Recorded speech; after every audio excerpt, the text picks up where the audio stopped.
আসসালামু আলাইকুম। এটিএন বাংলা সংবাদে সবাইকে স্বাগত জানাচ্ছি অনামিকা হাসান পুনম। শুরুতেই বিআরবি কেবল সংবাদ শিরোনাম। একটি গোষ্ঠী ধর্মের নামে মানুষকে বিভক্ত করার ষড়যন্ত্র করছে অভিযোগ মির্জা ফখরুলের। বিএনপিকে ভোট দিয়ে রাষ্ট্র পুনর্গঠনের সুযোগ দেওয়ার আহ্বান।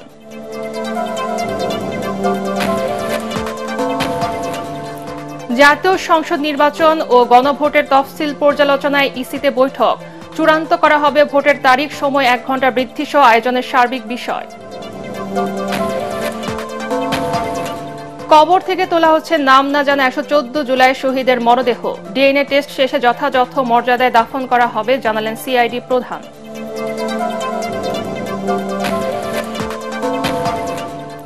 গুমের মামলায় রাষ্ট্রপক্ষের অভিযোগ গঠনের শুনানি শেষ। আসামি পক্ষের শুনানি মঙ্গলবার।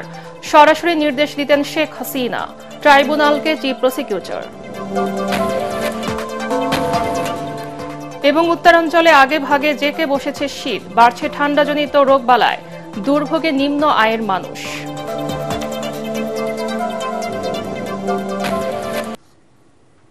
শুনছিলেন বিআরবি কেবল সংবাদ শিরোনাম, এবারে বিস্তারিত। একটি মহল ধর্মের নামে দেশের মানুষকে বিভক্ত করার চেষ্টা করছে অভিযোগ করে দেশবাসীকে সতর্ক থাকার আহ্বান জানিয়েছেন বিএনপি মহাসচিব মির্জা ফখরুল ইসলাম আলমগীর। রাজধানীর কৃষিবিদ ইনস্টিটিউট মিলনায়তনে দেশ গড়ার পরিকল্পনা নিয়ে কর্মশালার উদ্বোধনী অনুষ্ঠানে তিনি আরও বলেন, গেল 1.5 দশকে আওয়ামী লীগ দেশের প্রতিটি প্রতিষ্ঠান ধ্বংস করে দিয়েছে। রাষ্ট্র পরিচালনার দায়িত্ব পেলে সেসব প্রতিষ্ঠান পুনর্গঠন করবে বিএনপি। মির্জা ফখরুল জানান, দেশবাসীর দোয়ায় বেগম জিয়া সুস্থ হয়ে আবারও দেশকে নেতৃত্ব দেবেন। মইনুল্লাহ হাসান জানাচ্ছেন বিস্তারিত।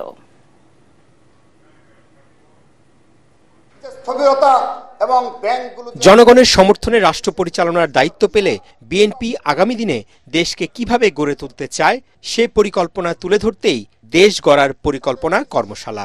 7 দিনব্যাপী কর্মশালার উদ্বোধনী দিনে জাতীয়তাবাদী ছাত্র দলের সারা দেশ থেকে আসা বিভিন্ন ইউনিটের নেতারা অংশ নেন। বিকেলে প্রধান অতিথি হিসেবে লন্ডন থেকে ভার্চুয়ালি যুক্ত হয়ে জাতীয় নির্বাচনকে সামনে রেখে দলের পরিকল্পনা, ভবিষ্যৎ করণীয় নিয়ে নেতাদের দিক নির্দেশনা দেবেন বিএনপির ভারপ্রাপ্ত চেয়ারম্যান তারেক রহমান। উদ্বোধনী বক্তব্যে বিএনপির সিনিয়র নেতারা বলেন, আগামী দিনের নানা চ্যালেঞ্জ মোকাবিলায় নেতাকর্মীদের নিজেদের প্রস্তুত করতে হবে। বাংলাদেশ একটি আধুনিক রাষ্ট্র হিসেবে গড়ে উঠবে, একটি প্রযুক্তি সহায়ক রাষ্ট্র হিসেবে গড়ে উঠবে। বক্তব্যের শুরুতে দলের চেয়ারপারসন বেগম খালেদা জিয়ার সুস্থতা কামনা করে সবার দোয়া চান বিএনপি মহাসচিব। সারা দেশের মানুষ তার জন্য দোয়া করছে, দল মত নির্বিশেষে। আল্লাহ এত মানুষের যে দোয়া প্রার্থনা, তাকে সুস্থ করে দেওয়ার জন্য আল্লাহ নিশ্চয়ই তা কবুল করবেন। জামাত সহ ধর্মভিত্তিক কয়েকটি দলের দিকে ইঙ্গিত করে মির্জা ফখরুল ইসলাম আলমগীর বলেন, ধর্মের নামে জনগণকে বিভক্ত করা যাবে না। একটা গোষ্ঠী, একটা মহল ধর্মের নামে বাংলাদেশে একটা বিভাজনের পথ সৃষ্টি করতে চায়। অবশ্যই ধর্মভীরু মানুষ বাংলাদেশের মানুষ, কিন্তু ধর্মকে দিয়ে রাষ্ট্রকে বিভাজন করা বা সমাজকে বিভাজন করা, এটাতে আমরা বিশ্বাস করি না। আমরা মনে করি যে বাংলাদেশে সকল ধর্মের মানুষ একসাথে বাস করবে। আওয়ামী লীগের দুঃশাসনে ধ্বংস হওয়া দেশের সাংবিধানিক প্রতিষ্ঠান পুনর্গঠন করে দেশকে এগিয়ে নেয়াই বিএনপির আগামী দিনের মূল লক্ষ্য বলে জানান মির্জা ফখরুল। আজকে একটা প্রবণতা দেখা দিয়েছে অত্যন্ত ব্যাপকভাবে, বিএনপিকে একটা নেগেটিভ পলিটিক্যাল পার্টি হিসেবে দেখানো। এই প্রবণতা কিন্তু ভেঙে ফেলতে হবে, এটা আমাদেরই করতে হবে। তারেক রহমান সাহেবের যে পরিকল্পনা, সেগুলোকে বাস্তবায়িত করার মধ্য দিয়ে সামনের দিকে নিয়ে গিয়ে জনগণের কাছে নিয়ে গিয়ে প্রমাণ করে দেবে যে বিএনপি হচ্ছে সেই দল, যেই দল অতীতে যেমন সমস্ত সংস্কার করেছে, রাজনৈতিক সংস্কার এবং অর্থনৈতিক সংস্কার, বাংলাদেশকে সামনের দিকে এগিয়ে নিয়ে গেছে, ঠিক একইভাবে আগামীতেও তারেক রহমান সাহেবের নেতৃত্বে, বিএনপির নেতৃত্বে অন্যতম একটা সমৃদ্ধ রাষ্ট্রে পরিণত হবে। 7 দিনব্যাপী দেশ গড়ার পরিকল্পনা নিয়ে ধারাবাহিক কর্মশালায় পর্যায়ক্রমে বিএনপি ও অঙ্গ সংগঠনের সারা দেশের নেতারা অংশ নেবেন। মইনুল হাসান, এটিএন বাংলা, ঢাকা। দর্শক, এই মুহূর্তে এভারকেয়ার হাসপাতালের সামনে আছেন সহকর্মী মুশফিকুর রহমান। তিনি জানাচ্ছেন খালেদা জিয়ার শারীরিক অবস্থার সবশেষ খবর।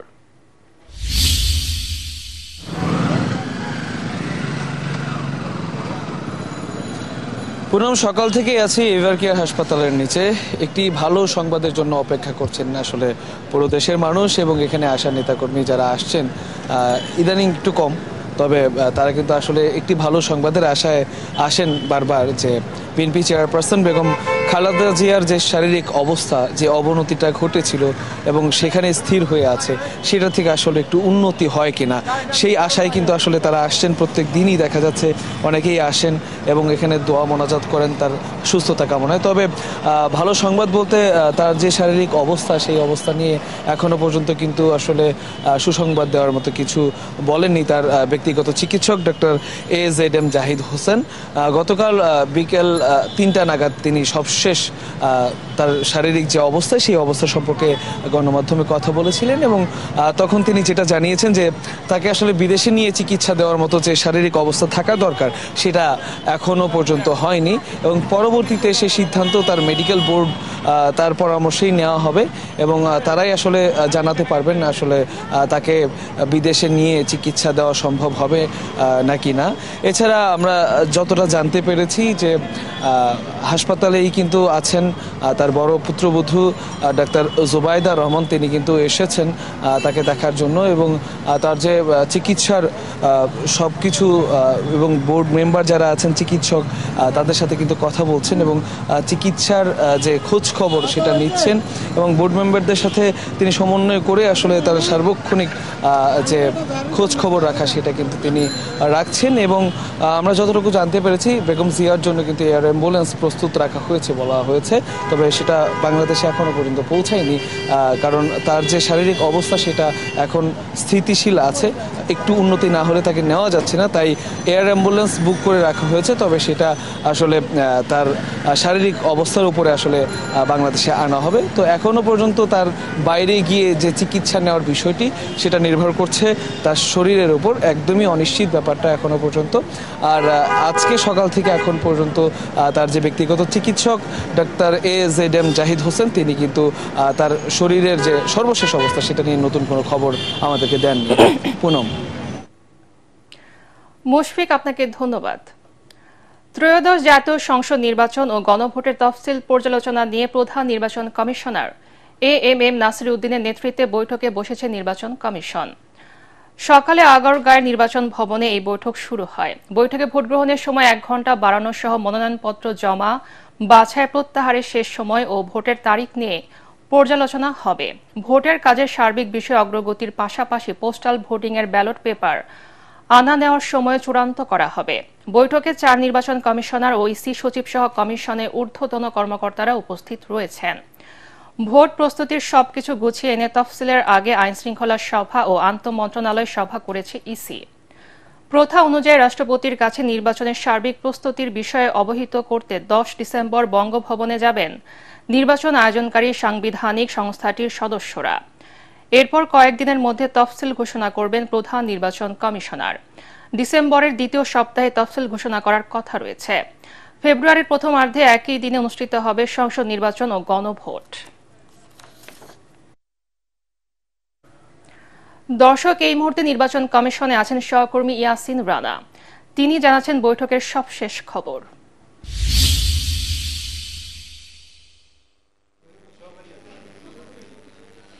আপনাকে ধন্যবাদ। আপনি জানেন যে সকাল 11:15 থেকে শুরু হয়ে এই বৈঠকটি এখন পর্যন্ত চলমান রয়েছে। আপনি যেমনটি জানাচ্ছিলেন, বৈঠকে মনোনয়ন আগামী তফসিল ঘোষণার তারিখ, মনোনয়নপত্র জমা, বাছাই প্রত্যাহারের যে সময় সেটি নির্ধারণ করা হবে। এছাড়া আগামী জাতীয় নির্বাচন কোন ডেটে অনুষ্ঠিত হবে এটা আমরা স্বাভাবিকভাবে আগে আমাদেরকে জানানো হয়েছিল যে ফেব্রুয়ারির প্রথম সপ্তাহে জাতীয় নির্বাচন অনুষ্ঠিত হবে এবং একই দিন গণভোট আয়োজন করা হবে। এই দিনক্ষণ নির্দিষ্ট করা হবে, এটি একটি বিষয়। এছাড়া আরেকটি বিষয় হলো যে এই জাতীয় নির্বাচন সম্পর্কে যাবতীয় যে সমস্যার সম্ভাবনা এগুলো হলো রাষ্ট্রপতির কাছে একদম পরিকল্পিতভাবে তুলে দেওয়া হবে এবং সেটি সম্ভবত আগামী 10 ডিসেম্বর রাষ্ট্রপতির কাছে ইসির প্রতিনিধি দল সাক্ষাৎ করবেন। এছাড়া সামনের সপ্তাহে সম্ভবত 13 কিংবা 14 তারিখ যাই করুক, এটা হলো আগামী জাতীয় নির্বাচনের তফসিল ঘোষণা করা হবে। আরেকটি বিষয় জানিয়ে রাখছি যে এবার যেহেতু প্রথমবারের মতো জাতীয় নির্বাচন এবং গণভোট একই দিন অনুষ্ঠিত হচ্ছে, এবারের জাতীয় নির্বাচনের ভোটার সংখ্যা 12,76,000 12,76,00,000-এর মতো, এবং গণভোট মিলিয়ে এই ভোটের সংখ্যা প্রায় 26 কোটিতে পৌঁছাবে। সেজন্য আসলে আমাদের যে চলমান যে ভোটের যে ভোট গ্রহণের সময় সকাল 8টা থেকে বিকেল 4টা পর্যন্ত এটি 1 ঘন্টা বাড়ানো হবে। এই 1 ঘন্টা কখন আসলে বাড়ানো হবে, এটা আসলে সকালের দিকে বাড়ানো হবে না বিকেলের দিকে বাড়ানো হবে, এই বিষয়টি চূড়ান্ত করা হবে। এছাড়া আপনি জানেন যে পোস্টাল ভোটের ব্যবস্থা করা হয়েছে প্রবাসীদের জন্য। এখন পর্যন্ত আমরা সর্বশেষ তথ্য অনুযায়ী জানি যেটা যে 23,000 প্রবাসী এই ভোটের জন্য নিবন্ধন করেছেন।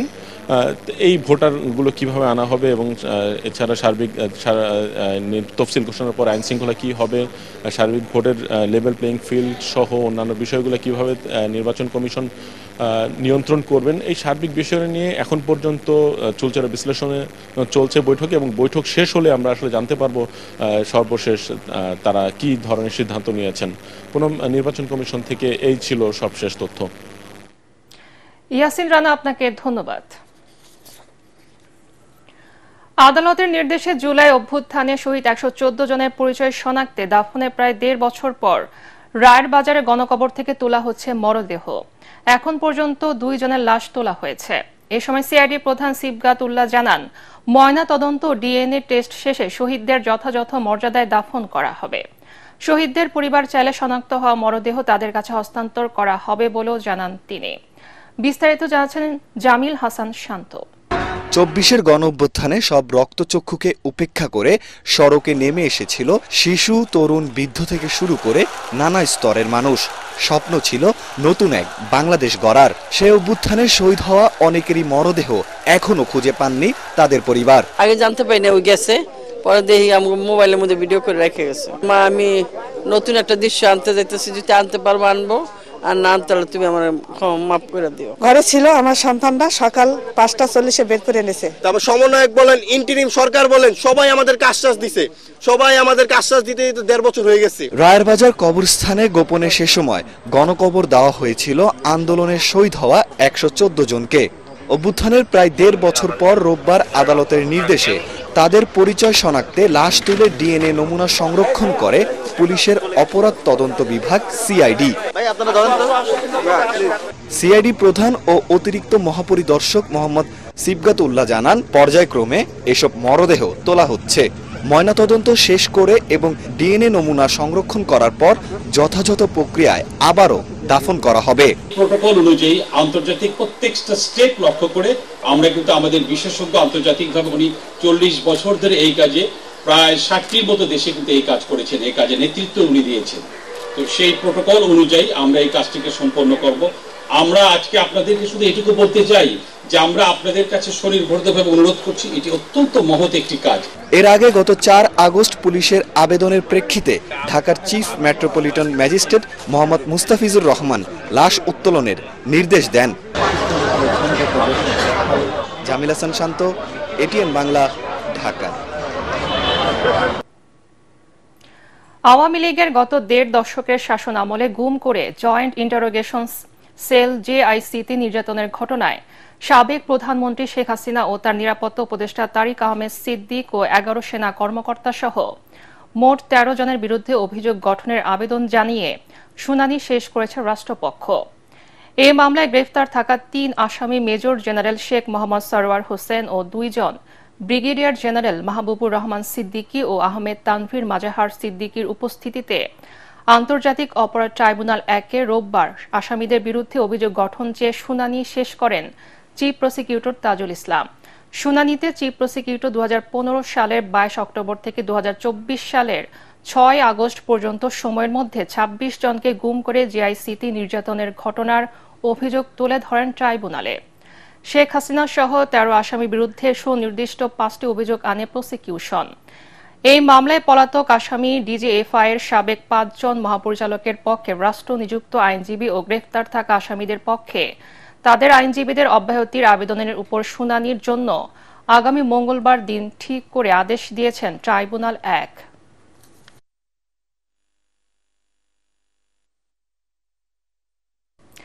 দেশের বিভিন্ন স্থানের মতো নারায়ণগঞ্জ জমে উঠেছে নির্বাচনী প্রচারণা।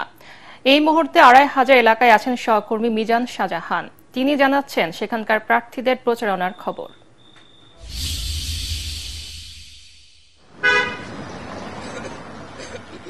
পুনম, আপনাকে ধন্যবাদ। সালাম স্টিল ভোটের গাড়ি নিয়ে আমি এখন আছি নারায়ণগঞ্জের ২৫০০-এ। এটি নারায়ণগঞ্জের ২ আসন এবং একটি উপজেলা। এখানে একটি পৌরসভা, 2টি পৌরসভা রয়েছে, ২৫০০ এবং গোপালদি, এবং 10টি ইউনিয়ন রয়েছে। এখানে ভোটার সংখ্যা হচ্ছে ৩,৫৯,০০০, অর্থাৎ ৩,৬০,০০০ ভোটারের এই আসনটি নিয়ে গঠিত। এই আসনে এরই মধ্যে ভোটের লড়াই বেশ জমে উঠেছে। আমি সকাল থেকে কথা বলেছি এখানকার সাধারণ ভোটারদের সঙ্গে। আমি তাদের সঙ্গে কথা বলে জানার চেষ্টা করেছি তাদের আগ্রহ, উৎসাহ, উদ্দীপনা কেমন। এখানে এরই মধ্যে প্রাথমিকভাবে বিএনপি মনোনয়ন দিয়েছেন দলের কেন্দ্রীয় কমিটির সাংগঠনিক সম্পাদক নজরুল ইসলাম আজাদকে। অন্যদিকে আরেকটি বৃহৎ রাজনৈতিক দল জামাত ইসলামী, বাংলাদেশ জামাত ইসলামী মনোনয়ন দিয়েছেন অধ্যাপক ইলিয়াস মোল্লাকে। দেখা যাক এখানে ভোটে কি হয়, যেহেতু এখনো তফসিল ঘোষণা হয় নাই। আমরা যতটুকু জানি যে আগামী সপ্তাহের মধ্যে নির্বাচন কমিশন থেকে গণভোট এবং জাতীয় সংসদ নির্বাচনের তফসিল ঘোষণা করা হবে। সেই তফসিল ঘোষণাকে সামনে রেখেই ভোটারদের মধ্যে নানা কানাঘুষা চলছে, তবে তাদের ভিতরে কিছু শঙ্কাও রয়েছে। যা হোক, আমরা এইসব বিষয় নিয়ে কথা বলার চেষ্টা করছি। এখানকার একজন স্থানীয় সাংবাদিক জনাব হাকিম ভুইয়া, তিনি মানব জমিনের ২৫০০ উপজেলা প্রতিনিধি। জনাব হাকিম, আমরা আপনার কাছে জানার চেষ্টা করব যে আপনি ভোটারদের মধ্যে কেমন উৎসাহ উদ্দীপনা দেখছেন আপনার এই উপজেলায়। ধন্যবাদ আপনাকে। আপনারা নিশ্চয়ই জানেন যে গত সময়ে আমরা যেই জাতীয় নির্বাচনগুলো ফেস করেছি, এই সমস্ত জাতীয় নির্বাচনগুলোতে আমাদের সাধারণ যারা ভোটার ছিল তারা ওইভাবে পার্টিসিপেট করতে পারেনি। তো ভোটারদের মাঝে স্বাভাবিক অর্থে একটা আক্ষেপ থেকে গিয়েছে যে আসলে আমার ভোটটি আমি আমার কাঙ্ক্ষিত প্রার্থীকে দিতে পারিনি। তো আগামী যে 13শ জাতীয় সংসদ নির্বাচন আসছে আমাদের সামনে, ঘরের দরজায় করা নাড়ছে, তো সাধারণ যারা ভোটার আছেন তারা আকাঙ্ক্ষা করছেন, অর্থাৎ তাদের প্রত্যাশা যে বিগত সময় যে ভোটটা আমরা দিতে পারি, এই ভোটটা যাতে আগামীতে আমাদের যিনি প্রার্থী হবেন, আমাদের পছন্দের প্রার্থীকে আমরা দিতে চাই। তবে ভোটার জাতীয় নির্বাচনে আপনি জানেন যে আমাদের সারা দেশে কিন্তু একটা সংখ্যা থেকে যায় আমাদের বাংলাদেশের প্রেক্ষাপটে। তো আগামী যে জাতীয় সংসদ নির্বাচনটি আমাদের ইন্টেরিয়র গভর্নমেন্টের অধীনে হচ্ছে, তো আমাদের যারা সাধারণ ভোটার আছেন তারা যাতে নির্বিঘ্নে ভোট কেন্দ্রে গিয়ে ভোট দিতে পারে, এটাই কিন্তু তাদের প্রত্যাশা। আমরা যারা গণমাধ্যম কর্মীরা আছি, আমরা যাতে নির্বিঘ্নে স্বাধীনভাবে আমাদের কাজটুকু আমরা করতে পারি, এটি আমাদের প্রত্যাশা। ধন্যবাদ জনাব হাকিম। পুনম, আপনি শুনলেন যে এখানে একজন স্থানীয় সাংবাদিক যে কথাটি বললেন, এটি আসলে এই আসনের সর্বস্তরের মানুষের কথা, যারা শান্তি চায়, যারা চায় যে একটি অবাধ, সুষ্ঠু, গ্রহণযোগ্য এবং শান্তিপূর্ণ নির্বাচন হোক, যে নির্বাচনের মাধ্যমে তারা এমন একজন জনপ্রতিনিধি পাবেন যে জনপ্রতিনিধির হাত ধরে ২৫০০-এর যে অসম্পূর্ণ কাজগুলো রয়েছে, বিশেষ করে এখানে প্রচন্ড রকম যানজট রয়েছে উপজেলা সদরে। এর বাইরে যদি বলি, আমরা এখানে উন্নত কোনো চিকিৎসা ব্যবস্থা নেই, তারা একটি উন্নত চিকিৎসা ব্যবস্থা চাচ্ছেন। যদিও সরকারি সিদ্ধান্তে আবাসিক এবং অনাবাসিক জায়গায় গ্যাস সংযোগ বন্ধ রয়েছে, তারা চাচ্ছেন যে এখানে পূর্ণাঙ্গভাবে গ্যাস সংযোগের আওতায় ২৫০০-কে নিয়ে আসা হোক। পুনম, এই হচ্ছে আমার কাছে এই মুহূর্তে ২৫০০-এ ভোটের গাড়ির সবশেষ খবর। পরবর্তী সংবাদে সালাম স্টিল ভোটের গাড়ি নিয়ে অন্য কোনো উপজেলা থেকে আপনাকে পরবর্তী সংবাদে আরো বিস্তারিত জানাতে। মিজান, আপনাকে ধন্যবাদ।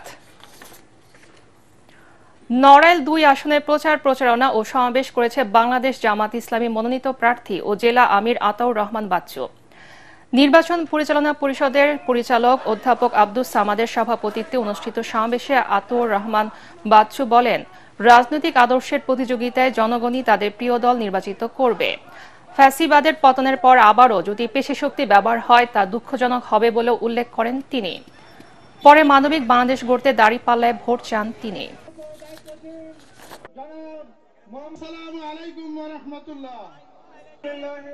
তপু, আপনাকে ধন্যবাদ। আমরা পরবর্তীতে আপনার সাথে আবার যোগাযোগ করব। এদিকে শরীয়তপুর ৩-এর ভেদরগঞ্জ উপজেলা পরিষদের সামনে আছেন আলী আসগর ইমন। তিনি জানাচ্ছেন সেখানকার নির্বাচনী হালচাল।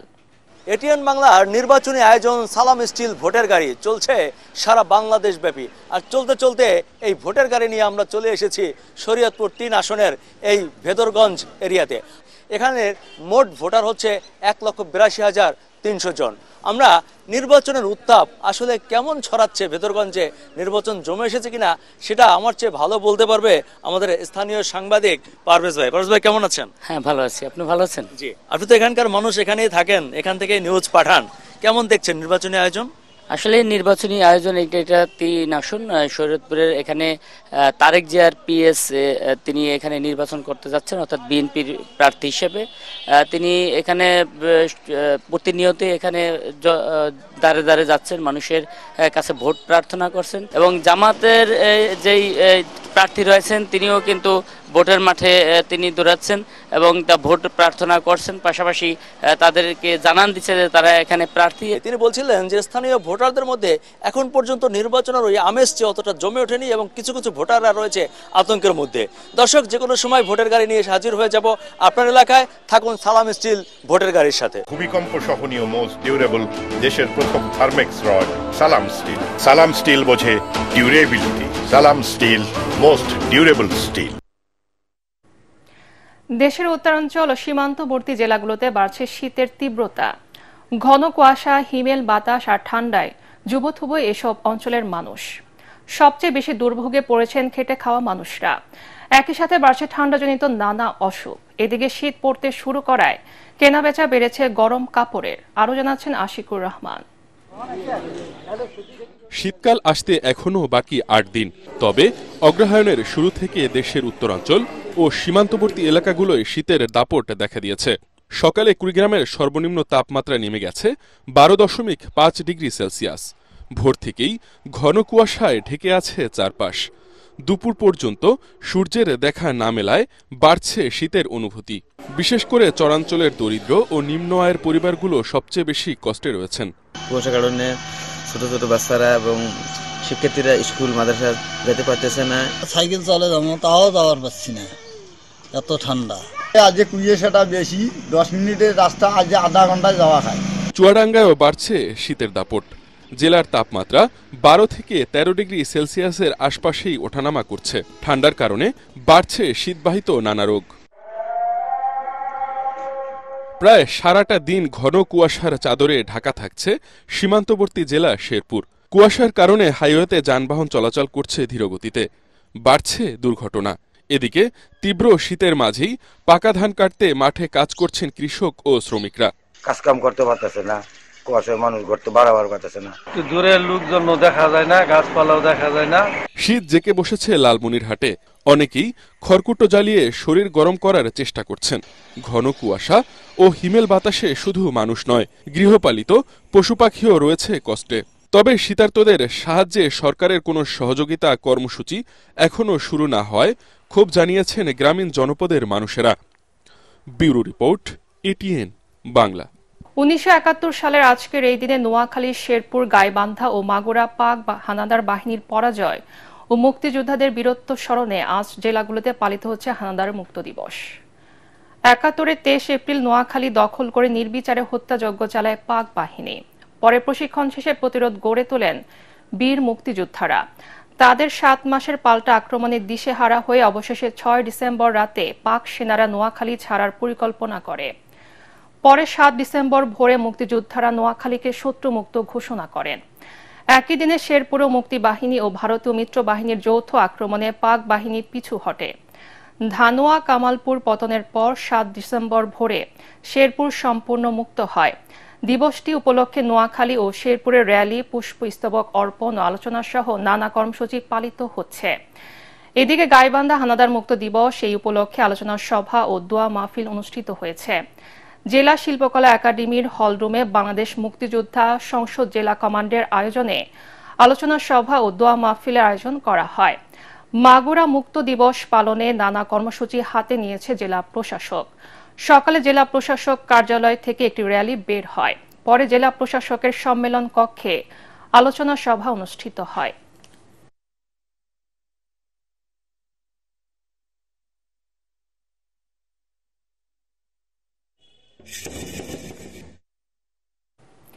রংপুরের তারাগঞ্জে অবসরপ্রাপ্ত প্রধান শিক্ষক ও মুক্তিযোদ্ধা যোগেশ চন্দ্র রায় এবং তার স্ত্রী সুবর্ণা রায়কে গলা কেটে হত্যা করেছে দুর্বৃত্তরা।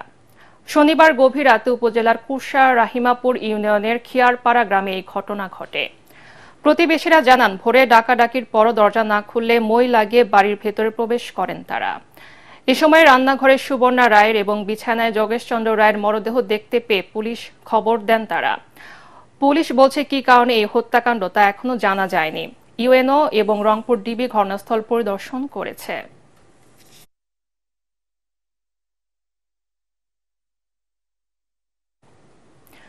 মাদারীপুর 1 আসনে বিএনপির মনোনয়ন পরিবর্তনের দাবিতে ঢাকা ভাঙ্গা এক্সপ্রেসওয়ে অবরোধ করে মশাল মিছিল করেছে কামাল জামাল নুরুদ্দিন মোল্লার সমর্থকরা।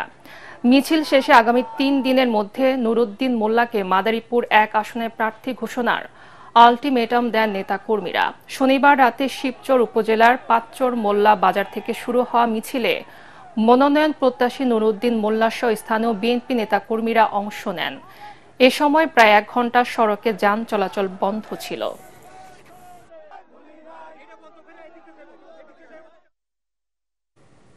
পূবালী ব্যাংক বাণিজ্য সংবাদ।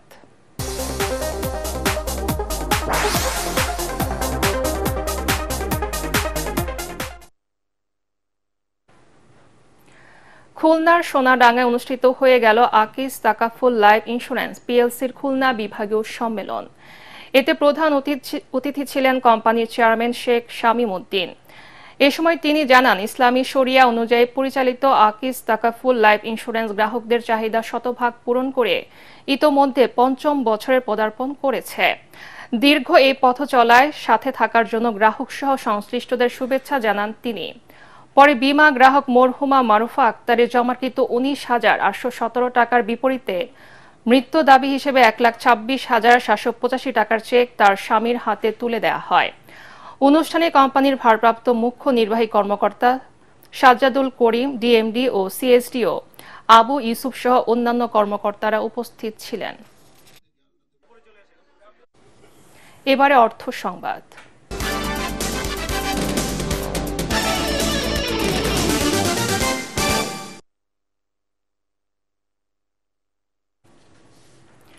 বগুড়ায় চলছে 10 দিন ব্যাপী বিসিক উদ্যোক্তা মেলা। শহরের পৌর এডওয়ার্ড পার্কে বর্ণাঢ্য আয়োজনের মধ্য দিয়ে মেলার উদ্বোধন করেন অতিরিক্ত জেলা প্রশাসক মেজবাউল করিম। আয়োজকরা জানান, মেলায় বগুড়া ছাড়াও দেশের বিভিন্ন জেলা থেকে আসা প্রায় 70টি স্টল অংশ নিয়েছে। স্থান পেয়েছে বিভিন্ন অঞ্চলের ক্ষুদ্র ও মাঝারি উদ্যোক্তাদের তৈরি শিল্পপণ্য, হস্তশিল্প, পোশাক, খাদ্যপণ্য, শৌখিন দ্রব্যসহ নানা রকম পণ্য। 10 দিন ব্যাপী এই উদ্যোক্তা মেলায় স্থানীয় উদ্যোক্তাদের পণ্য প্রদর্শন, বাজার সম্প্রসারণ এবং নতুন উদ্যোক্তা সৃষ্টিতে গুরুত্বপূর্ণ ভূমিকা রাখবে বলে আশা প্রকাশ করেছে আয়োজকরা।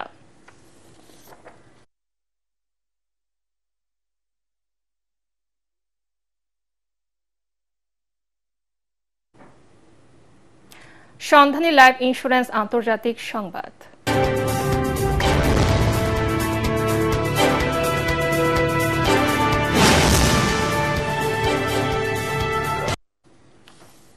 সরকার বিরোধী বিক্ষোভে উত্তাল ইসরায়েলের রাজধানী তেল আবিবের হাবিমা স্কয়ার। তাদের অভিযোগ, 7 অক্টোবরের গাজায় হামলা পরবর্তী সরকারের নানা পদক্ষেপ নিয়ে জবাবদিহি এড়াতে চাইছেন প্রধানমন্ত্রী নেতানিয়াহু। টাইমস অব ইসরায়েল বলছে, তদন্ত কমিটির সদস্য নিজে বাছাই করতে চাইছেন নেতানিয়াহু। এখানে আপত্তি বিক্ষুব্ধদের। তাদের দাবি, এটি করা হলে তদন্ত সুষ্ঠু হবে না। একই সাথে তারা সরকারি বিচার ব্যবস্থা দুর্বল করার প্রচেষ্টা, গাজা নিয়ে মিথ্যাচার ও অন্যান্য পুরনো রাজনৈতিক ইস্যু বিক্ষোভে তুলে ধরেন। নৌবাহিনীর মিডশিপম্যান 2023 ব্যাচের প্রশিক্ষণ সমাপনী শীতকালীন রাষ্ট্রপতি কুচকাওয়াজ অনুষ্ঠিত হয়েছে। চট্টগ্রামে বাংলাদেশ নেভাল একাডেমিতে নৌবাহিনী প্রধান অ্যাডমিরাল এম নাজমুল হাসান প্রধান অতিথি হিসেবে উপস্থিত থেকে মনোজ্ঞ কুচকাওয়াজ পরিদর্শন ও সালাম গ্রহণ করেন।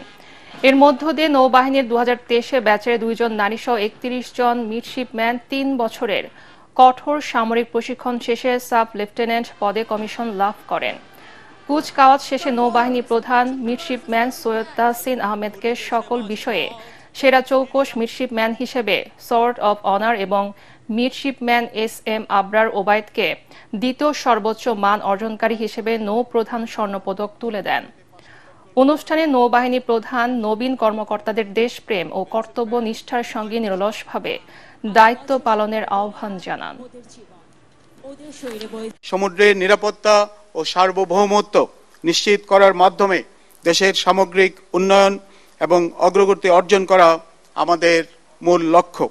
সঠিকভাবে সমুদ্র সম্পদ সংরক্ষণের মাধ্যমে সামুদ্রিক অর্থনীতি তথা দেশের অর্থনীতিকে শক্তিশালী করা একটি অত্যন্ত কঠিন কাজ। ক্রমবর্ধমান এই চ্যালেঞ্জ মোকাবেলার জন্য তোমাদেরকে নিরলসভাবে কাজ করে যেতে হবে। এবারে খেলার খবর।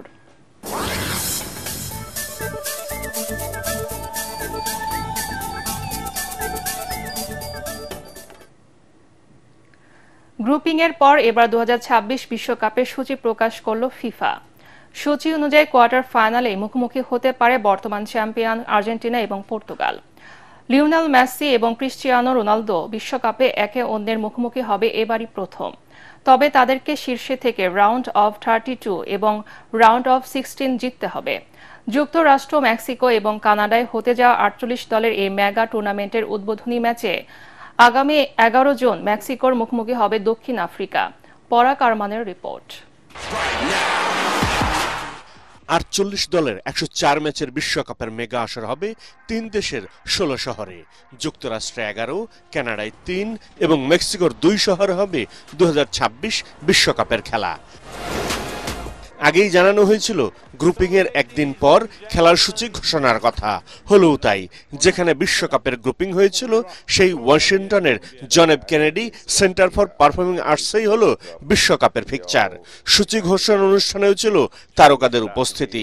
যুক্তরাষ্ট্রের অ্যালেক্সি লালাস, ইটালির ফ্রান্সিসকো টোট্টি এবং ব্রাজিলের রোনালদোর মতো তারকারা অনুষ্ঠানে রীতিমতো আলো ছড়িয়েছেন। সঙ্গে ছিলেন ফিফা প্রেসিডেন্ট জিয়ান্নি ইনফান্তিনো। আগামী 11 জুন মেক্সিকোর ঐতিহাসিক আজটেকা স্টেডিয়ামে বাংলাদেশ সময় রাত 1টায় স্বাগতিক মেক্সিকো আর দক্ষিণ আফ্রিকার খেলা দিয়ে পর্দা উঠবে বিশ্বকাপ ফুটবল মহাযজ্ঞের। তবে বর্তমান চ্যাম্পিয়ন আর্জেন্টিনা বিশ্বকাপ মিশন শুরু করবে 17 জুন।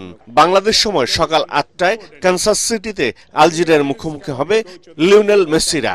22 জুন বাংলাদেশ সময় রাত 11টায় অস্ট্রিয়া এবং 28 জুন সকাল 8টায় জর্ডানের বিপক্ষে নামবে স্কটল্যান্ডের শিষ্যরা। বিশ্ব চ্যাম্পিয়নদের এই দুটি ম্যাচ হবে ডালাসে। এদিকে 5 বারের বিশ্ব চ্যাম্পিয়ন ব্রাজিল মাঠে নামবে 14 জুন। নিউ ইয়র্কের নিউ জার্সিতে বাংলাদেশ সময় ভোর 4টায় সেলেসাওদের প্রতিপক্ষ মরক্কো। 20 জুন ফিলাডেলফিয়াতে হাইতির বিপক্ষে সকাল 7টায় লড়বে ব্রাজিল। 25 জুন মায়ামিতে ভোর 4টায় স্কটল্যান্ডের বিপক্ষে খেলবে কার্লো আনচেলত্তির দল। এবারের বিশ্বকাপে 48টা দল 12টি গ্রুপে ভাগ হয়ে লড়বে। 32টি দল নিয়ে শুরু হবে নকআউট পর্ব। দীর্ঘ 1 মাসের লড়াই শেষে 19 জুলাই দিবাগত রাত 1টায় নিউ জার্সির মেটলাইফ স্টেডিয়ামে হবে বিশ্বকাপের ফাইনাল। পরাগ আরমান, এটিএন বাংলা। শেষ করার আগে বিআরবি কেবল সংবাদ শিরোনাম আরেকবার। একটি গোষ্ঠী ধর্মের নামে মানুষকে বিভক্ত করার ষড়যন্ত্র করছে অভিযোগ মির্জা ফখরুলের। বিএনপিকে ভোট দিয়ে রাষ্ট্র পুনর্গঠনের সুযোগ দেওয়ার আহ্বান। জাতীয় সংসদ নির্বাচন ও গণভোটের তফসিল পর্যালোচনায় ইসিতে বৈঠক। চূড়ান্ত করা হবে ভোটের তারিখ, সময় 1 ঘণ্টা বৃদ্ধি সহ আয়োজনের সার্বিক বিষয়। কবর থেকে তোলা হচ্ছে নাম না জানা 114 জুলাই শহীদের মরদেহ। ডিএনএ টেস্ট শেষে যথাযথ মর্যাদায় দাফন করা হবে, জানালেন সিআইডি প্রধান। গুমের মামলায় রাষ্ট্রপক্ষের অভিযোগ গঠনের শুনানি শেষ। আসামি পক্ষের শুনানি মঙ্গলবার। সরাসরি নির্দেশ দিতেন শেখ হাসিনা ট্রাইব্যুনালকে চিফ প্রসিকিউটর। এবং উত্তরাঞ্চলে আগে ভাগে জেঁকে বসেছে শীত, বাড়ছে ঠান্ডাজনিত রোগবালাই, দুর্ভোগে নিম্ন আয়ের মানুষ।